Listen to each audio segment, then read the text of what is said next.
Muy buenas noches, bienvenidos señoras y señores un día más a Primera Plana. Ya saben que la actualidad asturiana se la contamos de la mano, de la voz de los propios protagonistas. Eso es lo que hacemos cada viernes y cada domingo. Traemos hasta nuestros estudios a los protagonistas de la noticia y tristemente en este caso, en esta semana del mes de febrero, vuelve a ser noticia una empresa que después de recibir una serie de ayudas y subvenciones pues está en una dificilísima situación, y en este caso además es una empresa muy grande, probablemente de las más grandes en la cuenca del Nalón. Tiene 266 trabajadores. Sabrán ustedes ya a qué empresa nos estamos refiriendo: Alas Aluminium, que ha entrado esta misma semana en concurso de acreedores. Los empleados están preocupados, lógicamente, por sus puestos de empleo.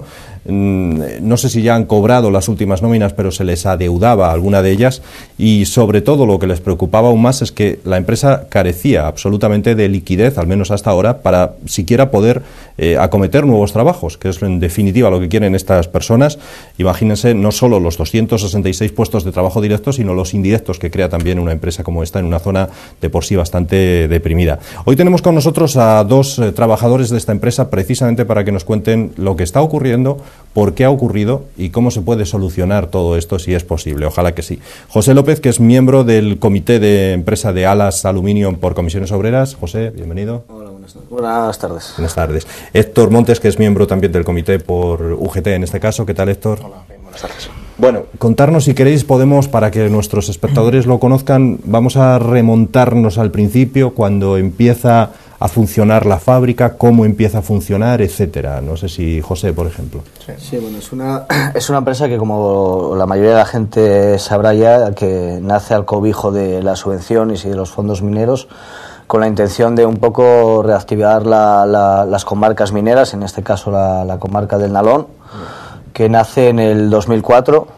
Empieza con unos 60, 70 trabajadores aproximadamente, después de estos haber hecho un periodo de formación de 6 meses aproximadamente en las empresas de los socios, y un poco también de teoría. Nace, como te digo, en el 2004. A partir de ahí, pues poco a poco se va ampliando. Recibe entre los primeros 4 años unos 21 millones y medio de euros de subvenciones, unas 3.500 millones de pesetas, de las antiguas pesetas. Y pues en su principio está conformada pues por dos partes accionariales muy diferenciadas, que es una parte pública que abarca el 51% del accionariado de la empresa, en la que existen varios socios, la mayoría de ellos relacionados con el sector del aluminio, que tienen en algún caso pequeñas y otras medianas empresas. Por ejemplo, estaría el caso de Talleres Asipo, de Aluminios de Teberga, de Alfer, Edinaín, Fadasa, bueno, y alguna más que se me puede quedar un poco en el olvido. Y luego un 49%, que también es muy importante, de accionariado público, en el que estaría SADIN, Sodeco y SRP. Perfecto. Y durante esos primeros años pues la empresa va avanzando poco a poco, con una serie de inversiones, de ampliaciones cada vez más, que hacen cada vez la empresa más grande y con un nivel tecnológico también muy alto. Durante ese tiempo también, en base a las ampliaciones, se van incorporando más trabajadores hasta llegar a su cúspide, que sería aproximadamente, creo que en el 2008, en el que llegamos a ser unos 410 trabajadores. Una cifra bastante importante a nivel asturiano, ya no solamente en la cuenca.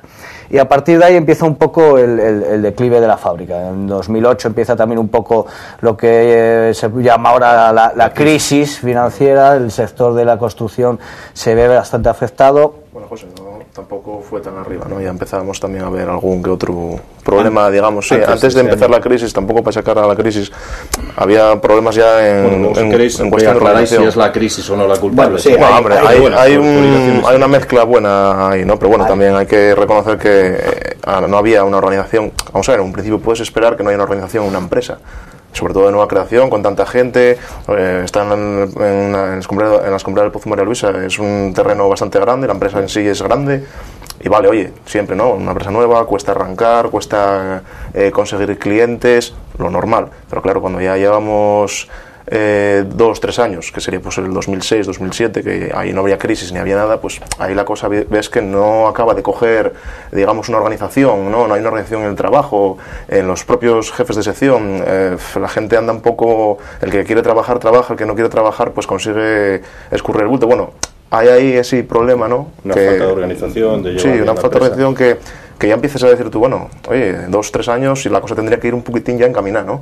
Nosotros, por fortuna, por desgracia, ya estábamos en el comité de empresa y podemos decir que sí que se habló con la empresa y que se intentó muchas veces razonar con ellos y intentar hacerlos ver que, oye, que no era solo ampliación de maquinaria y de nave, sino que también había que preocuparse porque lo que se hiciese bien, ¿no?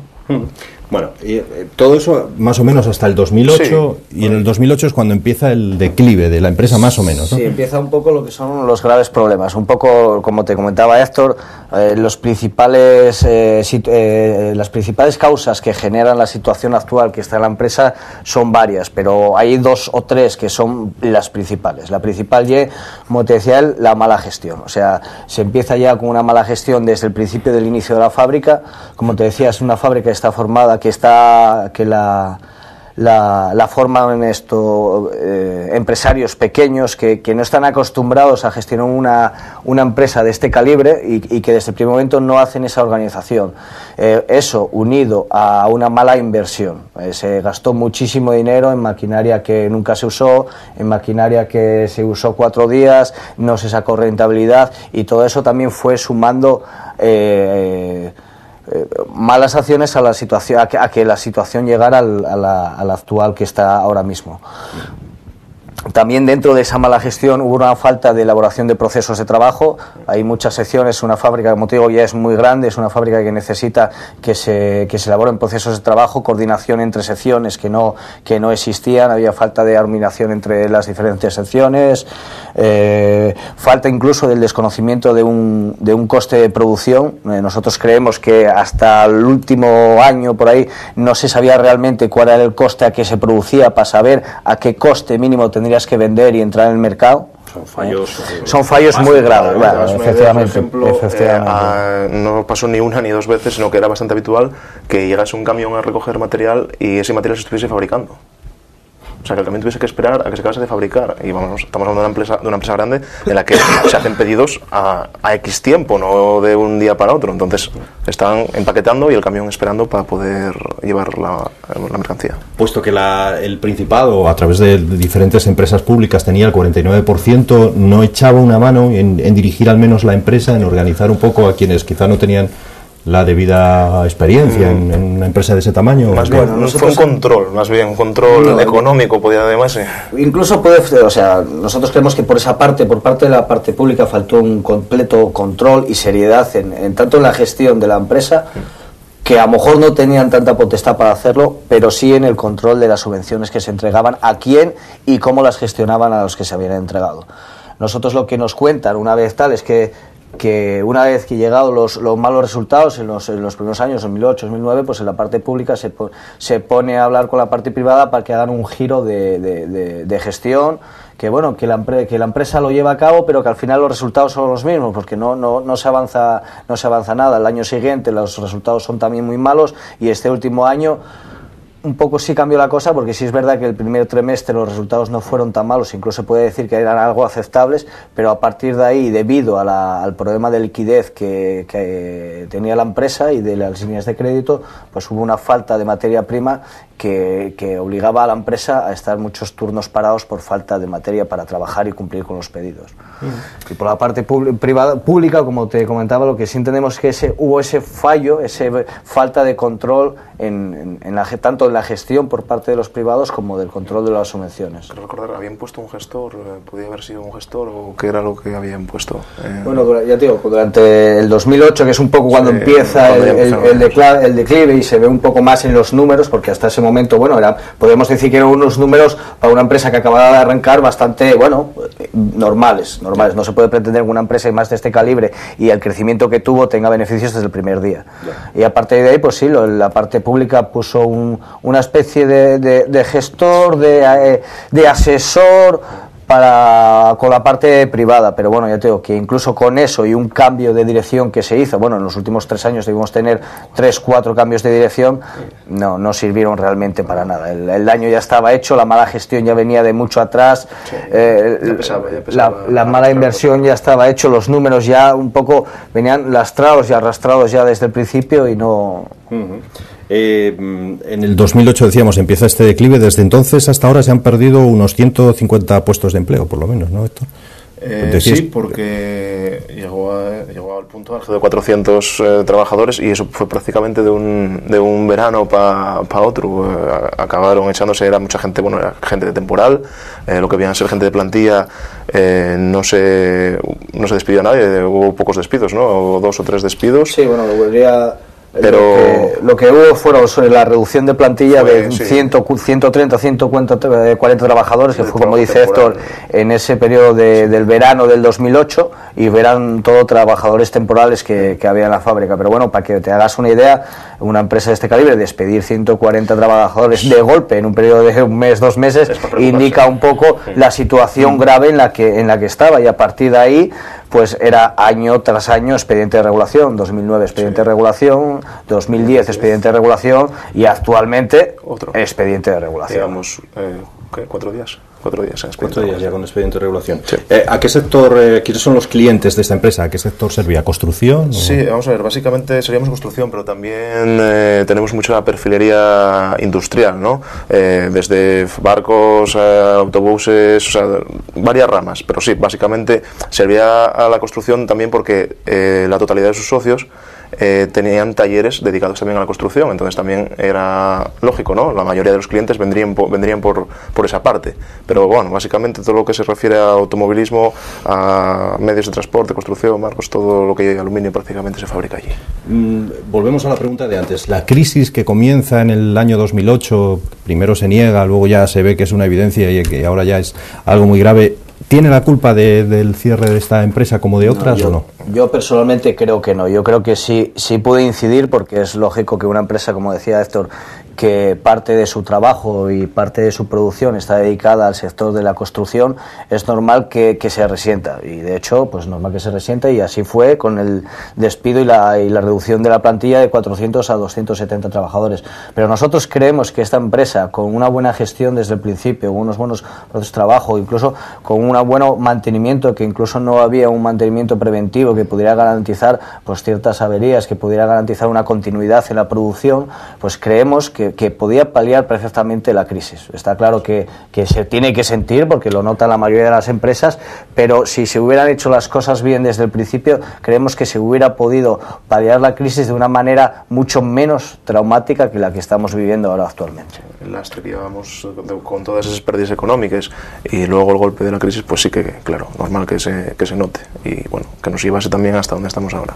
Ahora mismo estáis en un expediente de regulación de empleo. Expediente de regulación. ¿Habéis cobrado las últimas nóminas? Porque había problemas también con eso, ¿no? Sí, bueno, tuvimos problemas para cobrar la nómina de diciembre, que de hecho la tuvimos que cobrar en 3 plazos.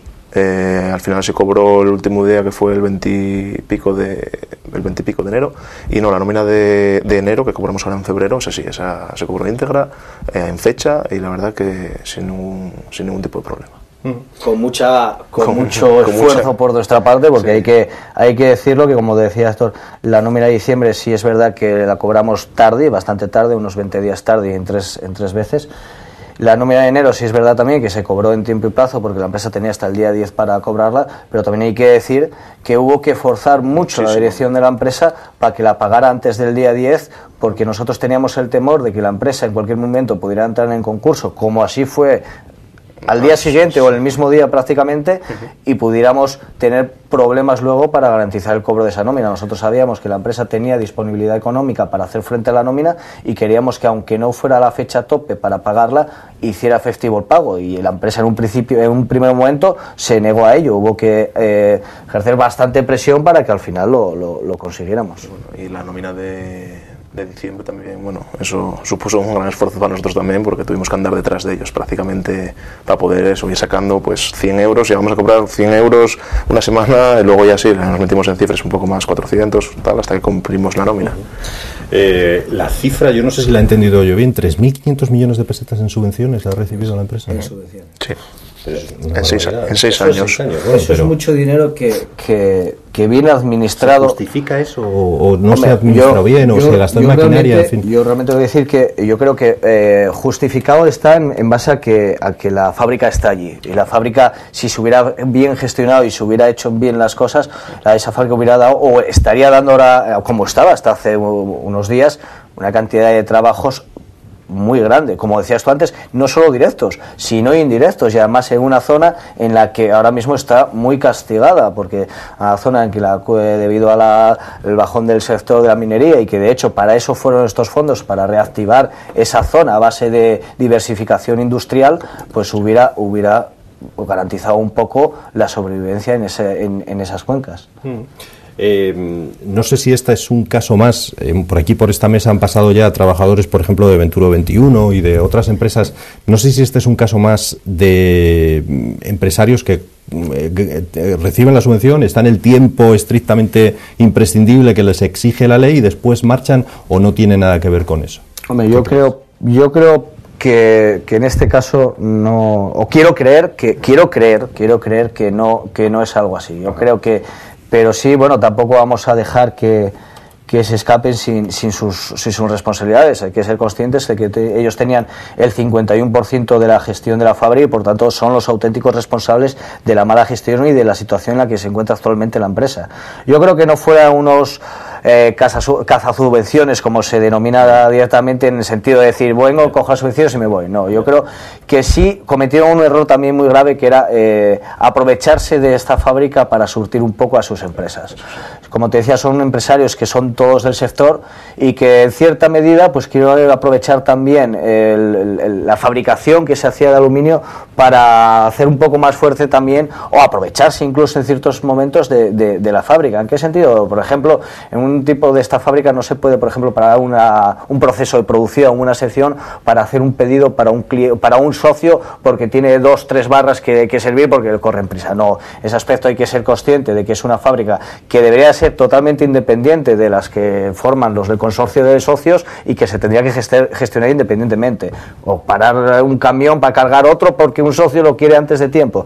Esas cosas son también las que lastraron un poco la situación, como te decía yo antes, como te comentaba Héctor, la mala gestión, se creció muy rápido la fábrica, que si se hace bien no tiene por qué ser una mala influencia, pero en este caso ellos no estaban capacitados para estar al día de ese crecimiento. Crecieron demasiado rápido y ellos no estaban preparados para dirigir una empresa de este calibre y en esas dimensiones. Bueno, pues tampoco sabemos que la fábrica, lo que viene a ser la nave, la estructura, fue fabricada prácticamente al 100% por los socios y sus empresas. Bueno, por supuesto, por eso es otra cosa, por eso te digo que vale, que no cogieron el dinero y corrieron, dejaron un material ahí, pero digamos que aprovecharon subvenciones para meter sus empresas a fabricar esta nave, ¿no?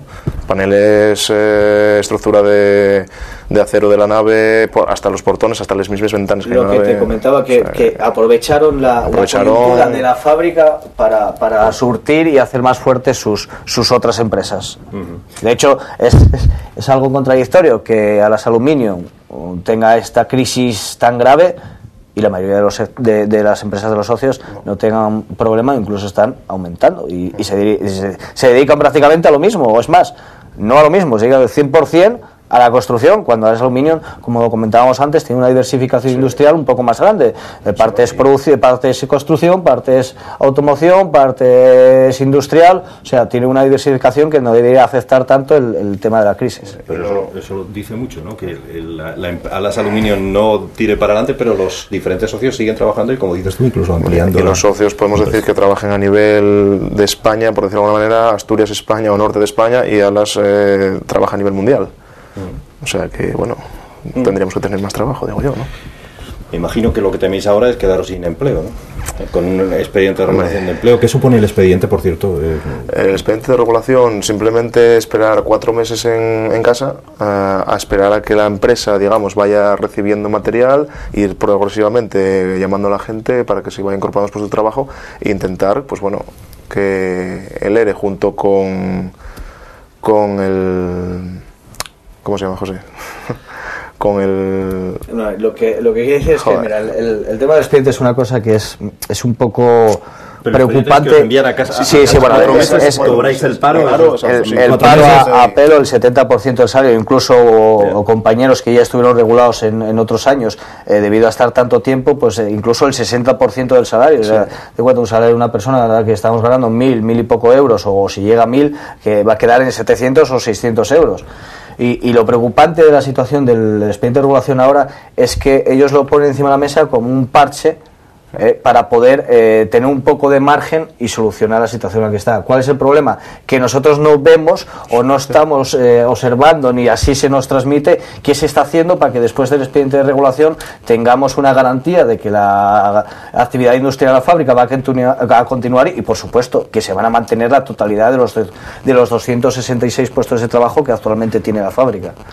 Y es lo que realmente nos preocupa, porque ya estamos cansados de solicitar reuniones con el Consejo de Administración de la empresa. Se nos llega taxativamente una y otra vez, lo que se nos pone en la mesa son interlocutores que la mayoría de las veces no son incluso capaces de contestar las preguntas que tenemos, y lo único que tenemos encima de la mesa pues es 2 reuniones que se tuvieron con el consejero de Industria, el señor Graciano Torre, que nos transmite pues sí, que están negociando con un inversor, pero no sabemos más, no sabemos si realmente el inversor está, porque no lo vimos, ni sabemos lo que se quiere hacer y lo que no, y si estuviera, en qué situación está la negociación. Sí, además, por ejemplo, para poder hablar con la comisión de seguimiento que lleva que gestiona la empresa, llegamos a hacer un escrito para pedir una reunión con ellos, que no deja de ser socios y parte de los socios públicos, y en ningún momento nos dijeron que podíamos hablar con ellos ni nada. De hecho,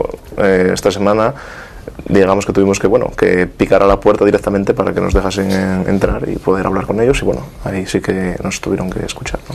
Hablamos de un problema que afecta a 66 personas, pero que afecta en principio, pero indirectamente a muchos más, porque ¿cuántos empleos indirectos pueden depender de...? Hombre, yo no te sé decir, porque es una cosa que es difícil de calcular, pero tú imagínate que una empresa como esta, en una zona como el Nalón, y de las dimensiones que tiene, pues tiene que crear muchísimos trabajos indirectos, solamente de talleres cercanos que puedan facilitar pues las reparaciones, incluso el servicio de limpieza, seguridad, transporte. O sea, hay muchísimos trabajos indirectos que también se verán afectados. Además hay tres polígonos industriales ahí cerca, que todos con sus talleres, sus naves, que siempre, quieres que no, pues hoy un taller de aluminio lo hay en cualquier lado, y eso esa gente también supongo que lo va a notar, ¿no?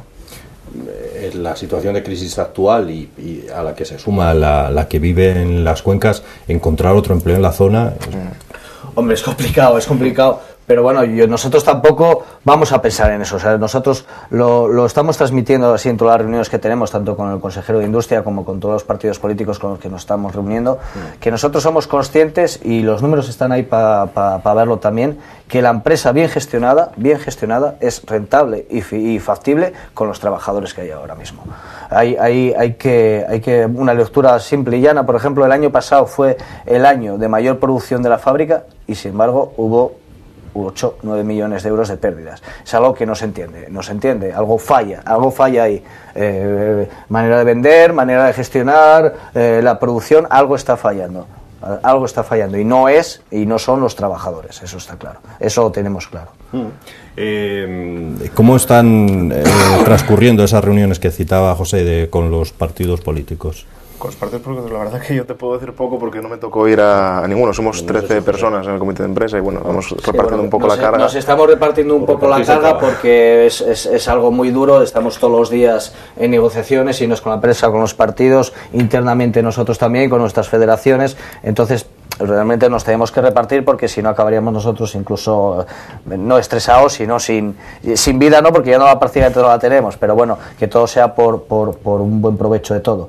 Respecto a lo que dices tú, las reuniones con los partidos políticos, pues primero agradecer a todos, ya se hizo en su día, que nos hubieran recibido el apoyo que nos ha prestado, y lo que queremos de ellos, y así también lo ofrecieron ellos, es que el apoyo público a la defensa de los puestos de trabajo en Alas Aluminium, y en este caso, por ejemplo, en la Junta del Principado, pues que se exija, y así se hizo el otro día con el Partido Popular, que fue el último que tuvimos, la comparecencia de, en este caso, el consejero de Industria en la Junta, para que dé las explicaciones oportunas de por qué se llegó a esta situación y qué son las medidas que se están tomando, que es lo que realmente nosotros queremos saber. Y también es una cosa que tampoco podemos dejar de pasar, y como te comentaba antes, que aquí alguien tiene que depurar responsabilidades. Esto es un grave fracaso desde nuestro punto de vista de todo lo que es el tema de subvenciones. No se puede permitir que una empresa de este calibre, y como comentabas tú antes, no es la primera, compañeros de Venturo, compañeros de Diasa y alguna empresa más que se nos olvida, y esto no puede ser. Esto, alguien tiene que depurar responsabilidades tanto en el sector público, cambiar el modelo de gestión de las subvenciones, y sobre todo en la parte privada. No se puede permitir que vengan empresarios, que se les dé todas las facilidades del mundo, el dinero que es de todos los asturianos, y que lo derrochen de esta manera, y encima se marchen de rositas. Y no es más, como comentaba antes, no solo de rositas, sino en principio más fuertes que antes. Luego vendrán y dirán ellos que perdieron mucho dinero, que perdieron tal, pero bueno, nosotros lo que vemos es que las empresas las tienen ahí, que están más fuertes que estaban hace 5 años, y que Alas Aluminium está en la situación que está. ¿Confiáis en la Administración? ¿Creéis que lo puedan solucionar, que puedan conseguir? Porque la solución pasa por tener un comprador, me imagino, ¿no? Por un inversor. Prácticamente sí, porque está claro que si la gestión hasta ahora con los socios actuales fue deprobable, no se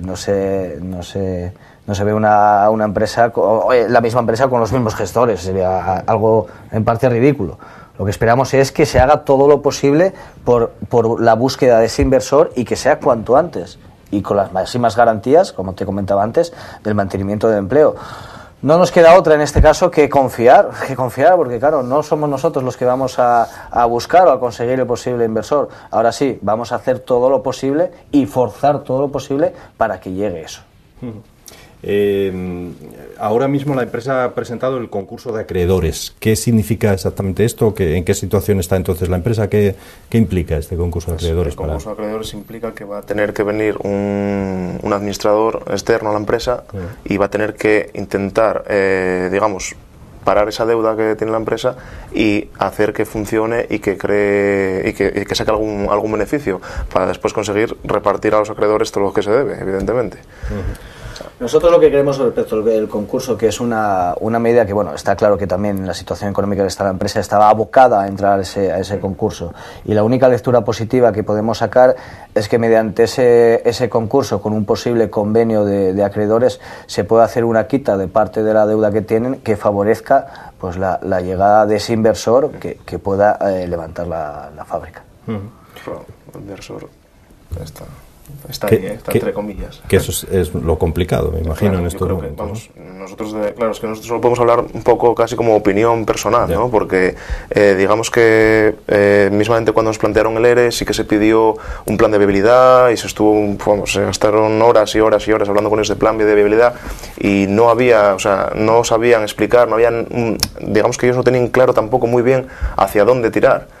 Hasta que, bueno, claro, a base de insistir, sí que te dejan ver un poco así a una pequeña luz, ¿no?, de buscar un inversor. Entonces tenemos que pasar por ahí, porque digamos que es lo único que nos queda. Ahora mismo, sí, perdón, José. No. Iba a preguntarte, ahora mismo, ¿cuál es la deuda de la empresa? Hombre, ahí nosotros yo voy a transmitirte lo que nosotros, según los números, según lo que vimos, lo que realmente creemos que es la deuda, porque se habló en su día en conversaciones incluso con el consejero, de que la deuda podía rondar los 70 millones de euros. Nosotros realmente creemos que la deuda puede estar rondando los 50 millones. Lo que pasa es que, bueno, independientemente de que, bueno, la gente cuando escucha que una empresa tiene una deuda de 50 millones de euros se pone las manos en la cabeza, porque claro, es muchísimo dinero. Pero bueno, si analizamos un poco la situación, tenemos que ver que es una empresa que lleva 6 años de funcionamiento. Es una empresa que solamente la fábrica, con la maquinaria y todo lo que hay dentro, costó unos 66 millones de euros levantarla. Eso no se amortiza en 2 días, ni en 2 años, ni en 3 años. Entonces, parte de la deuda es de esa inversión que se hizo. Luego, aparte, sí es verdad que hay una deuda, puede rondar los 10, 15 millones, que es lo que es negativo de los últimos 3 ejercicios. Y respecto a lo que decías del inversor, yo lo que sí creo es que, yo quiero creer, porque así lo vemos, que tiene que venir y tiene que llegar, porque la empresa es una empresa que se dedica, en el sector al que se dedica hay mucho futuro porque es un sector que está un poco, aunque esté la crisis que está, es un sector que lleva poco tiempo, que está en auge también todavía. La planta es prácticamente nueva, tecnológicamente hablando es muy avanzada, trabajadores formados, jóvenes, con ganas de trabajar. Y yo creo que por esa parte no debe haber ningún problema. ¿Cuál es el perfil del trabajador? Más o menos. Es un perfil joven, un trabajador joven, no tiene la media que puede andar en 30, incluso 35 años por ahí, con formación profesional, especializada en muchos aspectos en electricidad, mecánica, o sea, conocedores de un poco el sector y la maquinaria. Y yo te digo, la factoría es una fábrica que está en una tecnología bastante avanzada, y que en ese aspecto pues tiene que ser, como quien dice, un caramelo para los inversores. Otra cosa es que es lo que desconocemos y es lo que no sabemos, se pone encima de la mesa, es las facilidades que se pueden dar a ese inversor para que entre en la fábrica. Y eso es lo que nosotros queremos conocer por parte del Consejo de Administración, qué es y cómo se está facilitando la posible llegada de ese inversor. Por último, decir que el pueblo os apoya. Habéis tenido varias manifestaciones ya y los vecinos, la comarca, lógicamente, está preocupada también. La verdad que por esa parte tenemos que agradecer muchísimo la asistencia que tuvimos el otro día en la marcha que se hizo de Sama la Felguera. Tenemos que agradecerlos a todos. La gente, por supuesto, está con nosotros, así como en su día con los compañeros de Venturo, con los de Duro. Como decíamos antes, una cuenca se está maltratando en el aspecto laboral ahora mismo, industrial. Y lo que vamos a seguir manteniendo, pues ese tipo de concentraciones, de marchas y hacer conocer a la gente la situación en la que se llevaron los socios a esta empresa. Hace unos días la mancomunidad del Nalón, aparte de los sindicatos, lógicamente pedía lo que también, y ya para terminar seguramente pedís vosotros, y es mayor control de los recursos públicos que se dan a estos proyectos. Es que tenemos, por desgracia, varios ejemplos, ¿no? Entonces, pues yo creo que si es el dinero de todos, pues lo lógico sería que alguien mirase por ello, que no se repartiese como si fuese, no sé, regalado, ¿no? Es que no puede ser así, no nos va a beneficiar, es para beneficiar a nosotros mismos y no nos está beneficiando en nada, ¿no?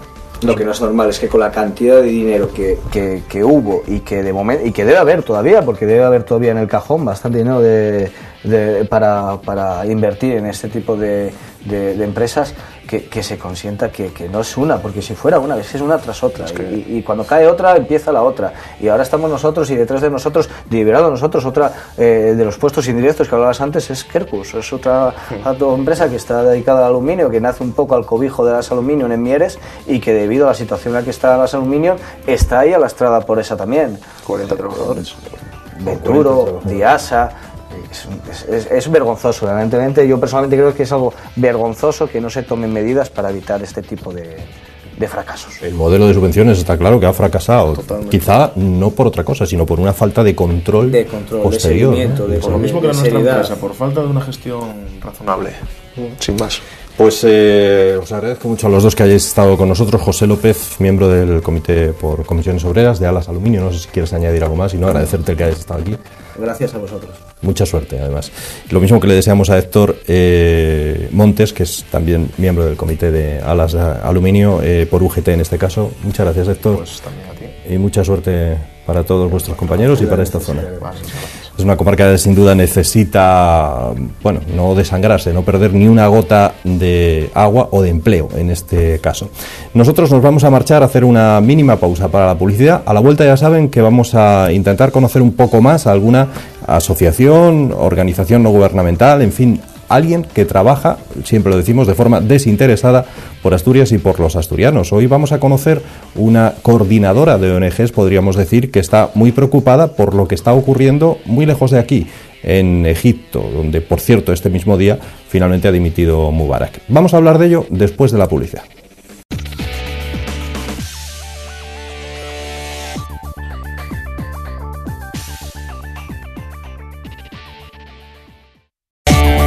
Estamos de nuevo con ustedes. Ya decíamos que la noticia en este viernes, fuera de nuestras fronteras, es esa dimisión después de semanas de protestas y tras la multitudinaria manifestación de hoy del presidente egipcio Hosni Mubarak. Vamos a hablar de cómo eso se sigue en Asturias, porque ayer mismo había una concentración de apoyo a la lucha del pueblo árabe por su libertad y porque además de paso vamos a conocer, como les prometemos y como hacemos habitualmente cada día en primera plana en esta segunda parte, a una organización, a una institución que trabaja de forma desinteresada, voluntaria, por Asturias. En este caso, no sé si por los asturianos, pero supongo que también, porque es la coordinadora de organizaciones no gubernamentales de Asturias.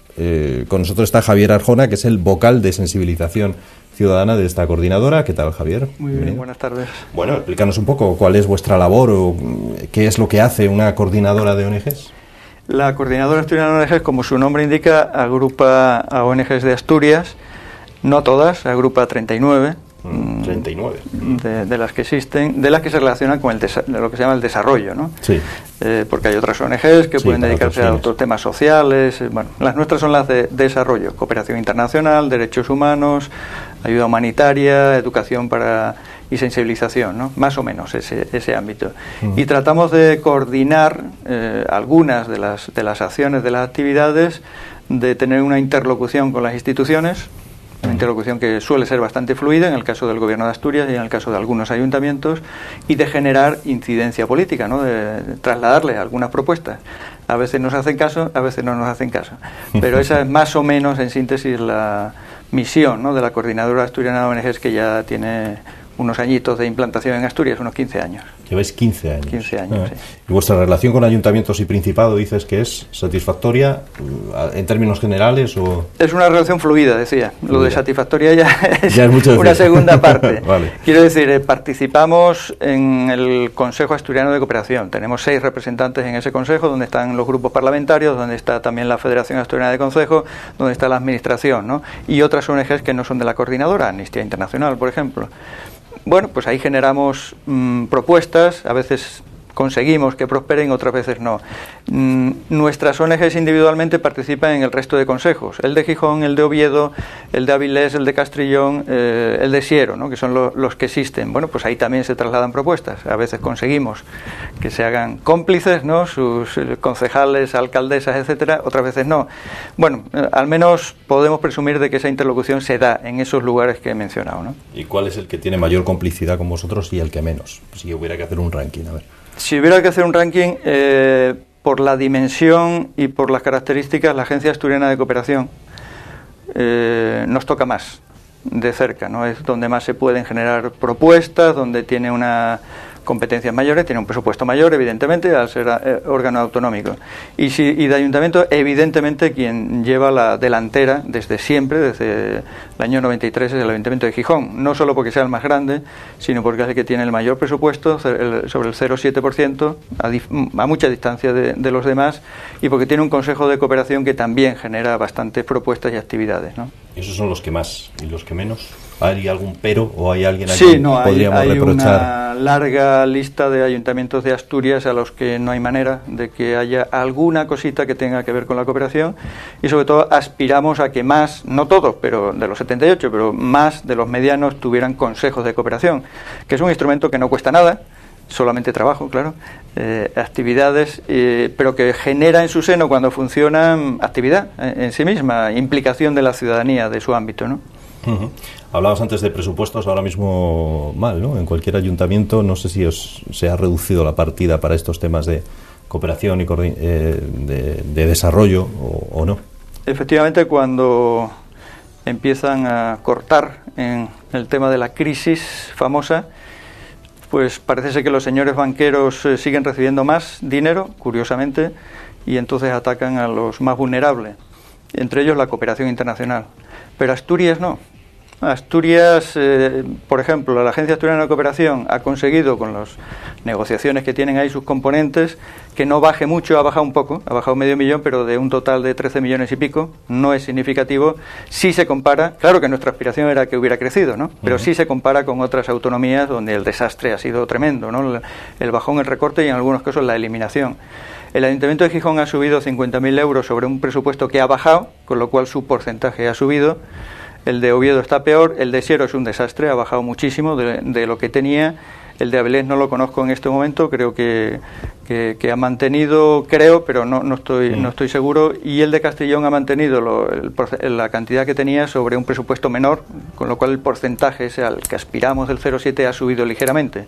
Entonces, dentro de lo malo, Asturias es de lo que mejor se está aportando en materia de cooperación en esta parte de las cantidades, ¿no? ¿Creéis que en un momento de crisis como este los ciudadanos lo entienden, que se gaste dinero en cooperación internacional, o pensáis que quizás es lógico que digan primero a otras necesidades, que pueda haber más inmediatas? No sé qué pensáis de eso.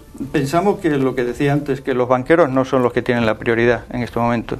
Entonces, esa inmensidad de dinero que se ha dedicado desde el gobierno, desde la institución a que los banqueros no sufran, no tengan problemas, me parece que eso no es lo prioritario. Yeah. Lo prioritario deberían ser la gente más vulnerable, y la gente más vulnerable es la que supuestamente va destinada a la cooperación internacional aquí, en nuestra tierra, pero también allá en los países del sur, porque es un diseño que lleva muchos años, ¿no?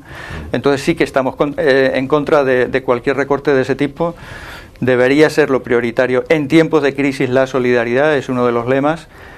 Entendemos que la gente no lo entienda porque hay campañas muy feas, muy sucias, muy egoístas para que no lo entiendan, ¿no? Entonces tratamos de contrarrestar mínimamente esa parte. ¿Cuál es tu trabajo, por cierto, dentro de la coordinadora? Mi trabajo voluntario, porque yo he sido minero, estoy prejubilado de la mina, es la vocalía de sensibilización que trata de hacer algunas actividades explicativas, ¿no?, en el ámbito asturiano. Desde la que vamos a comentar ahora de una pequeña movilización o grande o mediana, hasta la que vamos a hacer el domingo en el Mercado Ecológico de Gijón en relación con el Foro Social Mundial, actividades en los colegios, en distintos lugares. Tratar de que el mensaje de la solidaridad, de los valores de la solidaridad, se trasladen a la sociedad asturiana. Se lo preguntamos a todos los que vienen por aquí, porque todos tenéis en común, en esta segunda parte del programa, que trabajáis de forma voluntaria y altruista. En la mayoría de los casos, salvo técnicos o casos muy concretos, no cobráis por ello. Y siempre hacemos la misma pregunta: ¿cómo es posible hoy en día que lo primero que pregunta uno es cuánto se cobra por hacer tal cosa, que haya gente que dedique, que tenga su tiempo, bueno, en tu caso quizá porque estás prejubilado, pero bueno, otra gente mientras trabaja incluso, y que dedique su tiempo a hacer cosas por los demás sin cobrar un sueldo por ello? Bueno, pues debería ser normal y elemental, ¿no? De todas maneras, a ver, las ONGs tenemos una buena imagen, en general. Te quiero contradecir ligeramente, ¿no? Hay gente dedicada a la cooperación porque hace falta, ¿no?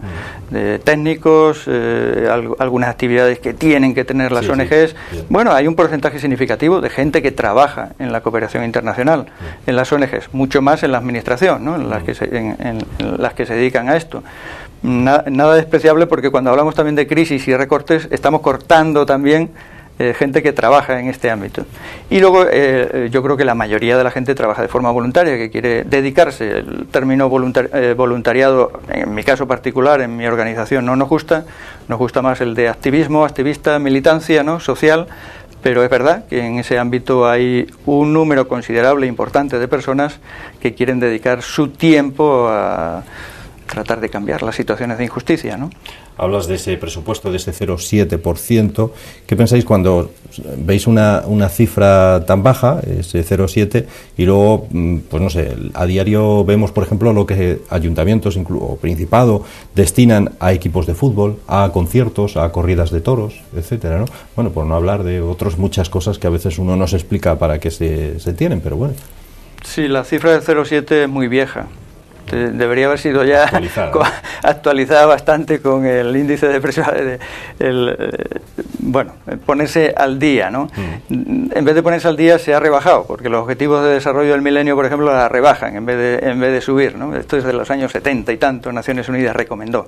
Y además el 0,7% del Producto Nacional Bruto. no es del presupuesto del ayuntamiento, es un porcentaje mucho más alto, ¿no? el que hay que medir. Y efectivamente, cuando se compara eso que trata de que las situaciones de injusticia en el mundo, la pobreza, la desigualdad, etcétera, se combatan, se compara eso con gastos no superfluos, sino muy grandes, como los que tú has mencionado y otros muchos más, como lo que hemos dicho del rescate bancario y todo esto, pues nos parece una obscenidad en muchos de los casos, ¿no? Bueno, en ese sentido se apela a la ciudadanía, que es más importante, ¿no? Esa 1,5 millones de personas que están por las calles de Haití un año y un mes después del terremoto sin que se haya resuelto nada, o otros gastos que tenemos aquí en el llamado primer mundo, ¿no? Pues a eso apelamos, a la conciencia de la gente. Pero la sociedad no está un poco dormida en todo esto, simplemente en ser más exigentes con quienes gobiernan, ¿no os parece que está un poco...? Sí, creemos que hay mucho por hacer, en hacer valer esos derechos generales o los valores de la solidaridad e imponérselos, obligarles a hacer a nuestros mandatarios, a nuestras autoridades, ¿no? Y para eso, bueno, pues no solamente es convencer, sensibilizar, también hay que movilizarse. Bueno, esta misma semana habéis llevado a cabo una concentración de apoyo a la lucha del pueblo árabe por su libertad, por lo que está pasando en Egipto, por lo que ha pasado antes en Túnez y por lo que pueda pasar en algún otro país. ¿Cómo fue esta concentración? Fue ayer, fue bonita, fue bueno, pues una representación muy amplia de colectivos sociales se acercaron allí. Habíamos convocado el Comité de Solidaridad con la Causa Árabe y la Coordinadora Asturiana de ONGs. Mostramos la preocupación, por una parte, por la situación de represión que se ha dado en algunos contextos y que se está dando, la alegría porque la gente está en la calle y esté reivindicando derechos elementales, ¿no? En el caso de Túnez, en el caso de Egipto y, como tú dices, ojalá, ¿no? El resto de movilizaciones, algunas que están ya previstas en Marruecos, en Yemen, en otros lugares, pues en ese sentido de recuperar la democracia, pues se consiga. También expresamos la preocupación, porque ayer a esas horas ya se decía que Mubarak tardó 24 horas más en marcharse, al parecer, del poder, de quienes le sustituyan, pues sea esa transición muy controlada por los mismos que han estado controlando el país durante todo este tiempo, es decir, Estados Unidos fundamentalmente y algunos intereses de la Unión Europea y mucho más en el caso de Túnez, en el caso de Francia, ¿no? ¿Por qué? Porque si la misma gente, poderes extranjeros, van a estar controlando a su manera esa situación, pues esa alegría que ahora mismo tiene la gente en Egipto, pues puede verse muy frustrada y no se sabe eso a dónde va a ir a parar. Y porque nos parece una barbaridad que se destine 1.500 millones de dólares todos los años desde Estados Unidos para mantener el statu quo de Egipto, que ha sido lo que ha pasado hasta ahora, ¿no? Pero ¿no es también un poco peligroso que ahora a río revuelto pueda tomar poder el islamismo radical en la zona? O sea, no puede ser peor también. Sí, es uno de los fantasmas que se nos venden, ¿no?, a los europeos. El islamismo es preocupante. Siempre hay que recordar la historia. Aquí también hemos tenido árabes durante 700 años, ¿no? Nuestra península no está exenta, nuestra historia, rica historia, pertenece a esa parte, aunque digamos que Asturias no fue conquistada nunca, ¿no? Bueno, pero la historia la historia está ahí. La cultura de los árabes es la cultura que lleva muchos siglos, ¿no?, haciendo esos aportes. Quiero decir, hay que separarse un poco de los fantasmas que nos venden frente a gente que está demostrando una riqueza enorme en esa plaza central, ¿no?, del Cairo y en otros muchos lugares de Egipto, Alejandría, etcétera. Pues tantos días de tanta paciencia, de tanta tranquilidad, en estos momentos de tanta alegría, ¿no? Pues eso es lo que se está construyendo, una democracia frente a un sistema represivo que tenían hasta ahora, autoritario o dictador, que parece que lo descubrimos de golpe, 30 años, nada menos, ¿no? Bueno, eso es lo que hay que comparar. Y desde luego una gente con mucha preparación, no solamente los que han metido ahora de fuera el Premio Nobel de la Paz, sino muchos más, una cultura muy fuerte que tenemos también mucho que compartir, no de aprender, sino de compartir con esa gente y sobre todo por la cercanía que tenemos, ¿no? ¿Puede ser una epidemia esto, aparte de Túnez, Egipto, lo que decías antes, que se contagie a otros países? Debería ser una buena epidemia, ¿no?, un contagio de democracia, de dignidad al resto de los países. Parece que Argelia, parece que Marruecos está convocado. Y como comenté antes, que hay un foro social mundial que concluyó en Dakar, en Senegal, uno de los acuerdos, una de las recomendaciones, una de las nuevas convocatorias que se ha hecho es el 20 de marzo como un día de acción global de solidaridad con los pueblos árabes. Ojalá que ese día también se acompañe desde Asturias y desde el resto del mundo pues esta lucha de los pueblos en esos países. Que se contagie a Marruecos igual nos parece más peligroso, por eso de que está muy cerquita, Ceuta y Melilla, no sé qué. Todos los del Mediterráneo están cerquitas de nosotros y tenemos relaciones históricas, buenas y malas. En general, el caso de Marruecos es peculiar, como tú dices, por dos motivos.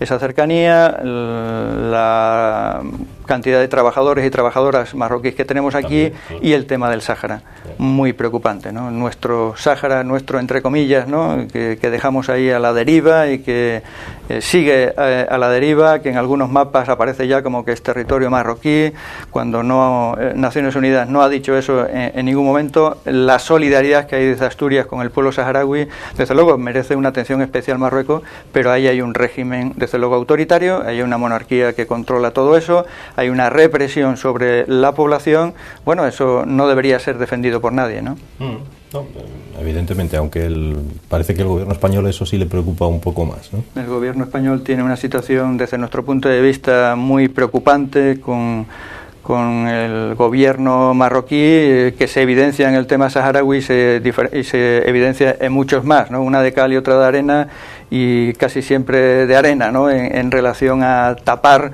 los derechos de los pueblos, tanto de los marroquíes como los de los saharauis. Y quizá hay otros intereses también, ¿no? Que mejor no llevarse mal con este vecino en concreto por otros muchos intereses, ¿no? Tanto en Egipto como en Túnez como en Marruecos los intereses son los de grandes empresas que tienen ahí su forma de seguir sacando. El agravante de Marruecos es que además estamos esquilmando la costa saharaui sin permiso de la República Saharaui Democrática, ¿no? Sin permiso de los habitantes de allá. Es decir, además de esquilmarla, además de tener los negocios, estamos haciendo ilegalmente, porque esa costa pertenece a los saharauis, aunque estén ocupados por Marruecos, ¿no? Entonces ahí hay un doble componente de esa explotación. Por la pesca se refiere, ¿no? La pesca y el caso de los fosfatos. Hay un observatorio de los recursos naturales del Sáhara que está denunciando toda esa situación, no solamente de España y de Francia, pero bueno, nosotros nos toca más de cerca, ¿no? Como territorio español, esa explotación de los recursos naturales de un pueblo que está ocupado, el saharaui. Es curioso ver cómo reclaman la democracia en estos países. Sin embargo, aquí parece que la democracia está un poco, si se permite la expresión, un poco pervertida, ¿no? Porque, bueno, vemos que no hay como tal separación de poderes en muchas ocasiones, el Poder Judicial no tiene tal independencia, vemos casos continuos en el Principado, por ejemplo, sin ir más lejos, de corrupción o de presunta corrupción, etcétera. Bueno, también tiene sus partes negativas, ¿no? ¿Te refieres a la situación en Asturias? Sí, sí. Y en España, ¿no? En la situación democrática en España, que me refiero a aquellos que reclaman una democracia que en España tenemos, pero que tiene muchas imperfecciones. Sí, por supuesto. La aspiración de muchos pueblos en muchos lugares del mundo con los cuales simpatizamos es a otro tipo de democracia. Más que representativa, una democracia participativa. En algunos sitios dicen que lo están ensayando, pero desde luego la aspiración a mayor democracia debería ser universal. ¿Y qué significa eso? Bueno, pues que los que tienen el poder económico no sean los que controlan todo el resto de los recursos democráticos, ¿no? Lo que tú has mencionado, judiciales, parlamentarios, etcétera, sino que el pueblerío, la gente pobre, pudiera, es una aspiración, ¿no?, que hay que tener, pudiera estar representada en esos lugares, que desde luego en nuestro país todavía eso que más quisiéramos, ¿no?, llegar a ello. Por eso digo, si aquí no lo hemos conseguido, me temo que el camino que les queda, suponiendo que lleguen a esa democracia y no se perpetúen en el poder quienes puedan suceder a Mubarak, el camino que les queda también es complejo, complicado. Es complicado, y sobre todo si hay un padrinazgo, digamos, por encima de un ejército que está comprometido, ¿no?, con la situación de control de Palestina, por ejemplo, ¿no?, porque es fronterizo con Gaza, y entonces ellos hasta ahora han estado bloqueando también a Gaza, ¿no?, un lugar de 1,5 millones de habitantes que es un campo de concentración prácticamente. Entonces, bueno, hay una complicidad ahí que ojalá se consiguiera quebrar, ¿no?, en el futuro. Es importante el caso de Egipto también por el famoso canal de Suez, ¿no? Porque por ahí pasan barcos petroleros y todo eso. Control estratégico el que claro. tienen ahí, sí, sí. Claro. Y ahí tiene mucho que decir Estados Unidos. Bueno, no sé si tiene que decir o no, pero siempre lo dice, en todo caso, ¿no? Sí, aunque aquello fue colonia de Inglaterra o de la Gran Bretaña, pues ahora el control es de Estados Unidos y curiosamente, bueno, lo que se está diciendo en todos los medios, el principal defensor de que Mubarak mantuviera ahí Israel, ¿no? Sí. Porque un gobierno sionista en Israel defiende a machamartillos la situación de Egipto, porque Egipto se hace enemigo o por lo menos medio traicionero al resto de los países árabes en esa situación. Bueno, pues es una situación a la que se ha llegado después de muchas componendas, con esos 1.500 millones de dólares al año, desde luego, para recursos militares, distanciando la posibilidad de que hubiera una unidad entre los países árabes que nunca ha habido del todo, pero que por este método se quiebra, ¿no? Hablaba de las bondades de la civilización árabe, cosa que no vamos a poner en duda, y menos, como bien dice, en España, donde tuvimos 700 años, pero, bueno, siendo realistas, también hay, le repito un poco la pregunta de antes, puede haber un islamismo radical como el de Irán, por ejemplo, que vaya tomando la zona y sea, como decíamos antes, peor el remedio que la enfermedad. ¿No cree que eso pueda ser así? Sí, el Islam en sí mismo no es radical, jamás. Otra cosa es la simplificación que nosotros podamos hacer acá, ¿no? Que hay sectores dentro de los musulmanes o de otros religiones, porque no hay una sola religión, ¿no? No podemos uniformar todo esto, hay cristianos y hay muchos más, digamos que con base religiosa tuvieran un componente más radical, contrario a los valores occidentales, por decirlo así, de forma simple. Eso se puede alimentar mucho más con la represión que con la democracia. Y de hecho, cuando ha habido toda esta situación, o la que está viendo en el caso de Palestina, ¿no?, con tantos años de represión, lo que está viendo, lo que la gente busca es salidas, y si alguien les da salidas sociales, ¿no?, en el caso de Hezbollah en el Líbano es muy evidente, cuando esta organización que no es religiosa sino que es muy amplia y que agrupa muchos sectores y que da de comer a la gente, etcétera, da soluciones a la vida de la gente, evidentemente la gente se va a donde le pueden atender, ¿no? Si además tiene determinados valores políticos, etcétera, pues eso se va. Pero quiero decir que a veces los culpables de que eso crezca, esos sectores a los que tenemos, bueno, una cierta prevención, con cierta lógica esa prevención, pues tiene que ver con que se mantengan políticas represivas. Y no al contrario, si las políticas son democráticas, son abiertas, se pueden expresar la gente, se puede confrontar las ideas abiertamente y pacíficamente, eso tiene menos posibilidades de crecer, claro. Yo le hacía esa pregunta porque puede ser que parte de nuestra audiencia esté pensando eso, que sí, es demasiado bondadoso el pensar todo eso, que, como decía Forges, todo el mundo es bueno, y no siempre es así, ¿no? Sí, sí, pero eso ocurre allá y aquí, ¿no? Bueno, lo que ha servido todo esto es para que miráramos a Egipto, que hasta hace 2 días lo conocíamos por el turismo y poco más. Por las pirámides, sí. Como diría Bisbal. Sí, afortunadamente, ojalá, ¿no?, siga habiendo mucho turismo y se vaya a visitar, y además les preguntemos a la gente, como estamos preguntando en esta época, y qué piensan y a qué aspiran y qué es lo que quieren en el futuro de sus vidas, ¿no? No solamente ver las piedras que están allí muy bonitas, ¿no? La gente que vive allá, cuál es el futuro al que aspiran y cómo lo pueden construir y cómo podemos colaborar con ellos y ellos con nosotros, ¿no?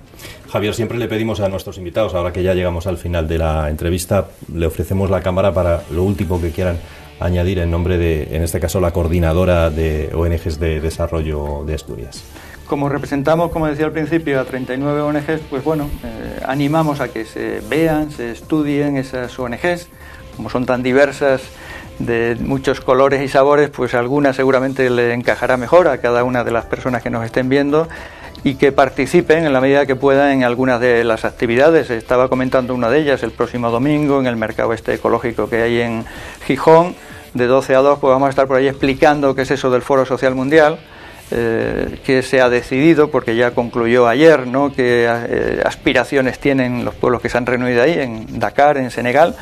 También tenemos bastantes trabajadores de Senegal en nuestra tierra, ¿no?, algunos de ellos, pues bueno, para que cuando les miremos a la cara, cuando hablemos con ellos, sepamos también de dónde vienen, por qué han tenido que salir de allá y cuáles son las aspiraciones de ese pueblo, en ese caso concreto, ¿no?, de Senegal. Conocer un poco cuáles son los valores de la solidaridad que se siguen defendiendo, si tienen o no que suspenderse esos valores porque hay crisis económica, o si hay otras crisis más preocupantes, sociales, ecológicas, de tipo de justicia climática, por ejemplo, en los cuales la ciudadanía tenemos que intervenir, ¿no?